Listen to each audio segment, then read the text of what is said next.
100 ಹೆಣ್ಣು ಮಕ್ಕಳ ಶವವನ್ನು ಹೂತು ಹಾಕಿದ್ದೀನಿ.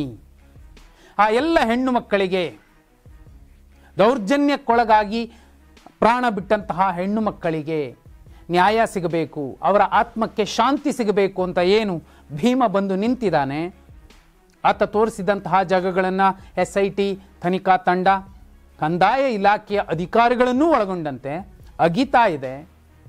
6ನೇ ಪಾಯಿಂಟಲ್ಲಿ ಮಹತ್ವದ ಸಾಕ್ಷಿ ಸಿಕ್ಕಿತ್ತು. 7 ಮತ್ತು 8ರಲ್ಲಿ ಏನು ಸಿಕ್ಕಿದೆ ಏನು ಸಿಕ್ಕಿಲ್ಲ ಅನ್ನುವಂತಹ ಅಧಿಕೃತ ಮಾಹಿತಿ ಯಾರಿಗೂ ಗೊತ್ತಿಲ್ಲ.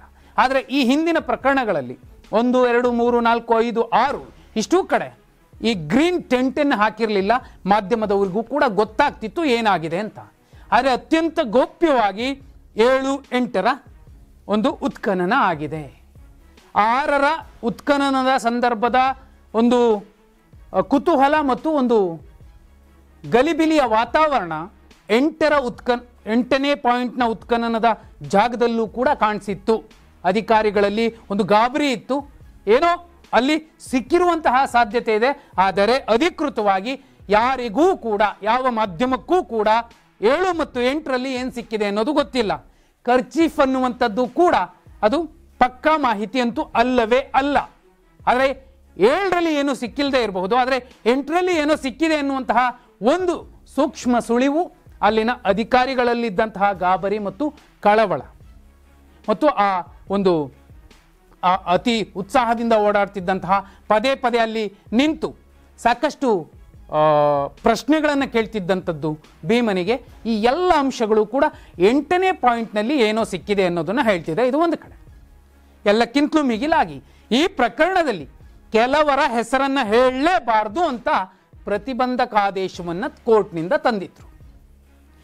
ಅದಕ್ಕೆ ಪ್ರತಿಯಾಗಿ ಕುಡ್ಲಾ ರಾಂಪೇಜ್ನ ಯೂಟ್ಯೂಬರ್ ಅಜಯ್ ಅವರು ಕೋರ್ಟ್ಗೆ ಹೋಗಿದ್ರು. ಆ ಕೋರ್ಟ್ ಒಂದು ಸ್ಪಷ್ಟ ಆದೇಶವನ್ನು ಕೊಟ್ಟಿದೆ. ಹೈಕೋರ್ಟ್ ಸ್ಪಷ್ಟವಾಗಿ ಹೇಳಿದೆ ನೋಡಿ. ಬಾರ್ ಅಂಡ್ ಬೆಂಚ್ ವೆಬ್ಸೈಟ್ನಲ್ಲಿ ದಾಖಲಾದಂತಹ ಸಾಲುಗಳನ್ನು ನಿಮಗೆ ಓದ್ತೀನಿ. ಏನಾಗಿದೆ? ನಿನ್ನೆ ಒಂದು ನ್ಯಾಯ ಸಿಕ್ಕಿತ್ತು, ನಿನ್ನೆ ಒಂದು ಆಶಾಕಿರಣ ಸಿಕ್ಕಿತ್ತು, ಇವತ್ತು ಮತ್ತೊಂದು ಆಶಾಕಿರಣ ಸಿಕ್ಕಿದೆ. ಧರ್ಮಸ್ಥಳ ಪ್ರಕರಣ, ಮಾಧ್ಯಮಗಳ ಮೇಲಿನ ನಿರ್ಬಂಧ ಆದೇಶ ರದ್ದುಪಡಿಸಿದ ಹೈಕೋರ್ಟ್.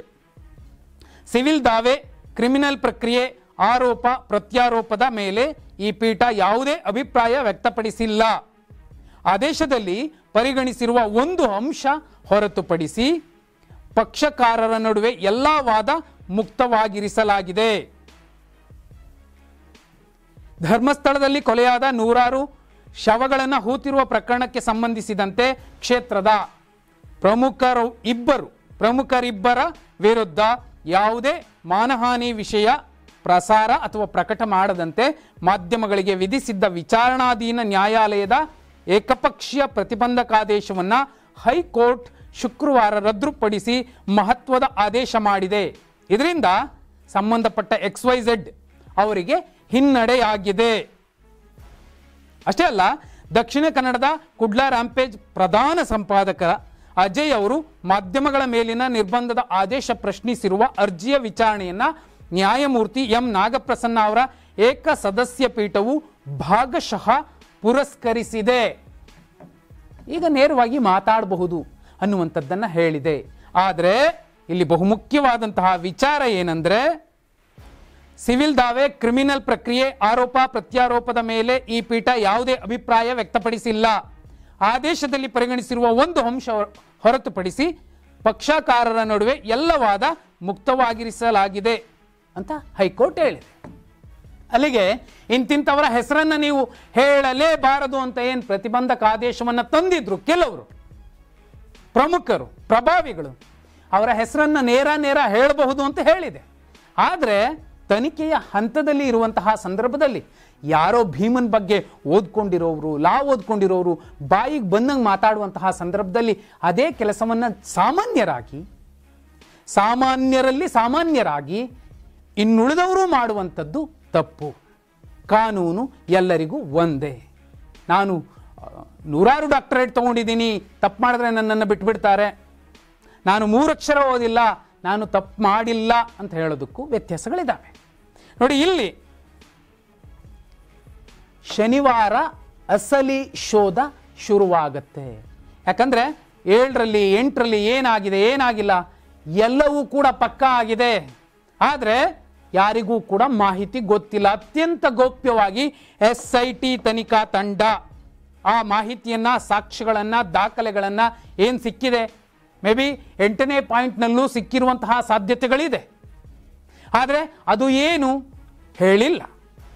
ಆದರೆ ಈಗ ಹೈಕೋರ್ಟ್ ಸ್ಪಷ್ಟವಾಗಿ ಮತ್ತೊಂದು ಸಂದೇಶ ಕೊಟ್ಟಿರುವಂಥದ್ದೇನಿದೆ, ಈಗ ಆದೇಶ ಕೆಲವರ ಹೆಸರನ್ನು ಹೇಳೋದಲ್ಲ, ಹೇಳಿ ತೊಂದರೆ ಇಲ್ಲ ಅನ್ನುವಂಥದ್ದನ್ನು ಹೇಳಿದೆ.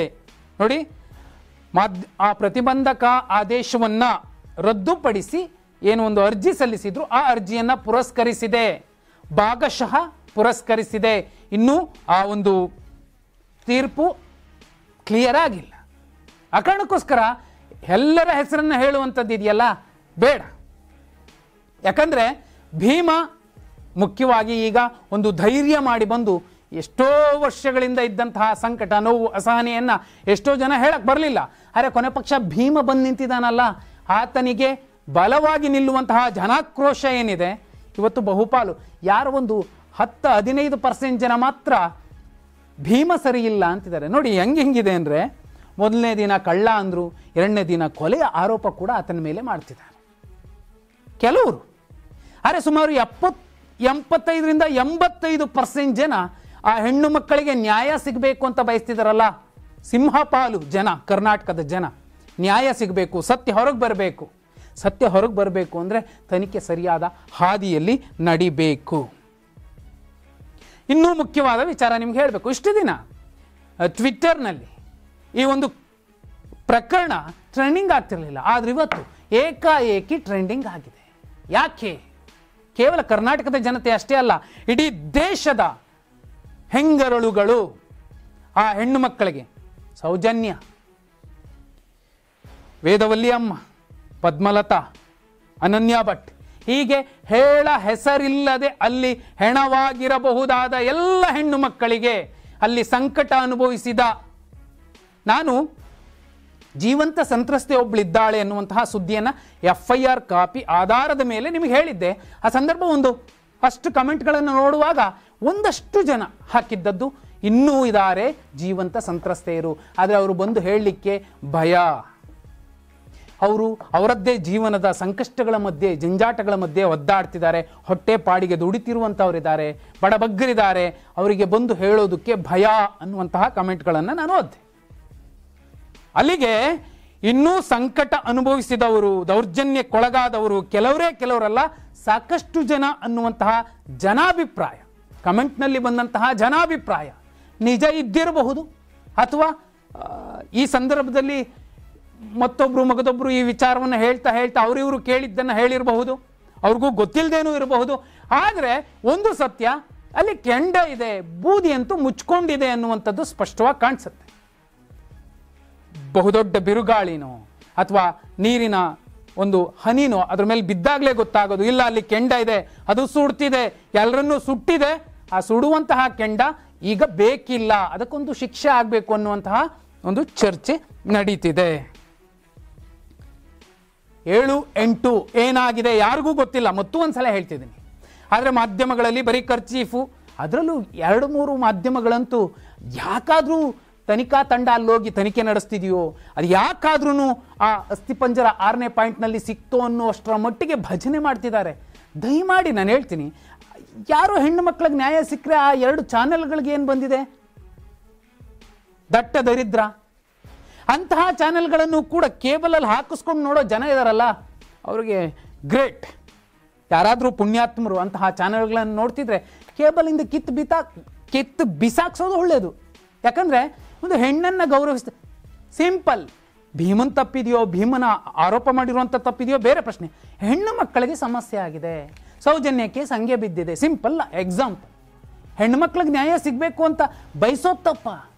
ಅದನ್ನೂ ಬಯಸ್ದಿದ್ದಂಗೆ ಇಲ್ಲ ಭೀಮಂದೇ ತಪ್ಪು, ಒಂದಿನ ಭೀಮನ್ನ ಕಳ್ಳ ಅಂತ ತೋರಿಸ್ತಾರೆ, ಮತ್ತೊಂದು ದಿನ ಭೀಮನ್ನ ಕೊಲೆಗಾರ ಅಂತ ತೋರಿಸ್ತಿದ್ದಾರೆ, ನಾಳೆ ಮತ್ತೊಂದು ಆರೋಪ ಮಾಡ್ತಾರೆ. ಆದರೆ ಇಷ್ಟೊಂದು ಅನುಮಾನಾಸ್ಪದ ಹೆಣಗಳು ಬಿದ್ದಿರುವಂತಹ ಆರೋಪ ಒಂದು ಕಡೆ ಇದ್ದಾಗ, ಇವನು ಚಿನ್ನ ಕದ್ನೋ ಬಿಟ್ನೋ, ಚಿನ್ನ ಕದ್ದಂತಹ ಪ್ರಕರಣ ಹಮ್ಮುರಬಿ ನ್ಯಾಯ ಕೇಳಿರ್ತೀರಿ. ಕಣ್ಣಿಗೆ ಕಣ್ಣು. ಅಂತಹ ನ್ಯಾಯ ಇದ್ದರೆ ಇಂಥವ್ರಿಗೆ ಶಿಕ್ಷೆ ಆಗಬೇಕು. ಅಷ್ಟರ ಮಟ್ಟಿಗಿನ ದೌರ್ಜನ್ಯಗಳಾಗಿದ್ದಾವೆ ಅಂತ ಅಲ್ಲಿನ ಜನ ಹೇಳ್ತಿದ್ದಾರೆ. ಅಲ್ಲಿ ಜಾನಪದದ ರೀತಿಯಲ್ಲಿ ಈ ಬಹುದೊಡ್ಡ ಕಳಂಕ ಇದೆ. ಆ ಕಳಂಕ ಅಳಿಸಲೇಬೇಕು. ಇಲ್ಲಾಂದರೆ ಆ ಜಾಗಕ್ಕೆ ಹೋಗುವಂಥವ್ರು ತುಂಬ ಜನಕ್ಕೆ ಗೌರವ ಇದೆ, ಭಕ್ತಿ ಇದೆ, ಓಕೆ. ಯಾಕಂದರೆ ದೇವರನ್ನು ಯಾರೂ ಇಲ್ಲ ಅಲ್ಲಗಳಿತಿಲ್ಲ. ದೇವರು ಅಲ್ಲಿ ಆರಾಮಾಗಿ ಗುಡಿಯಲ್ಲಿ ಕೂತಿದೆ. ಆದರೆ ಆ ದೇವರು ನಿಜವಾಗ್ಲೂ ಇದೆ ಇಲ್ಲ ಅನ್ನೋದು ಇಲ್ಲಿ ಸಿಗಬಹುದಾದಂತಹ ನ್ಯಾಯ ಸತ್ಯದ ದರ್ಶನದಿಂದ ಆಗತ್ತೆ. ಕೋರ್ಟ್ ಹೇಳ್ತಲ್ಲ, ಮೊದಲನೇ ದಿನ ಅಸ್ಥಿಪಂಜರ ಸಿಕ್ತು, ಒಂದು ಹಂತಕ್ಕೆ ಯಾರೆಲ್ಲ ಜನಾಕ್ರೋಶದಿಂದ ಇದ್ದರು, ಏನಾಗುತ್ತೋ ಏನೋ ಅನ್ನುವಂತಹ ಒಂದು ಕುತೂಹಲದಿಂದಿದ್ರು, ಅವ್ರಿಗೊಂದು ಮಟ್ಟಿಗೆ ತೃಪ್ತಿ ಸಿಕ್ಕಿದೆ. ಎರಡನೇ ದಿನ ಪ್ರತಿಬಂಧಕಾದೇಶವನ್ನು ತೆಗೆದು ರದ್ದುಪಡಿಸಿದೆ ಹೈಕೋರ್ಟ್. ಎರಡನೇ ದಿನ ಕೂಡ ಒಳ್ಳೆಯದೇ ಆಗ್ತಿದೆ. 3-4ನೇ ದಿನವೂ ಕೂಡ ಸತ್ಯ ಇರುವ ಕಡೆ ಒಳ್ಳೆಯದೇ ಆಗುತ್ತೆ ಅನ್ನೋದಕ್ಕೆ ಇವು ಸಾಕ್ಷಿ ಪುರಾವೆಗಳು. ಹಾಗಿದ್ರೆ 13, 9, 10, 11, 12, 13 ಇಷ್ಟೂ ಪಾಯಿಂಟ್ಗಳಲ್ಲಿ ಇನ್ನೂ ಸಾಕಷ್ಟು ಸಾಕ್ಷಿಗಳು ಸಿಗುತ್ತೆ ಅಂದರೆ ಮುಂದೇನಾಗುತ್ತೆ ಗೊತ್ತಾ? ಆತ ಇನ್ನೂ 20-30 ಜಾಗಗಳನ್ನು ತೋರಿಸ್ತಾನೆ. ಅಷ್ಟು ಕಡೆ ಉತ್ಖನನ ಆಗುತ್ತೆ. ಇಲ್ಲಿಗೆ ಈ ಕತೆ ಮುಗಿಯೋದಿಲ್ಲ. ಯಾರು ತಪ್ಪು ಮಾಡಿದ್ದಾರೆ ಅವರ ನಡುಮನೆಗಳಲ್ಲಿ ನಡುಕವಂತೂ ಶುರುವಾಗಿರೋದು ಖಂಡಿತ.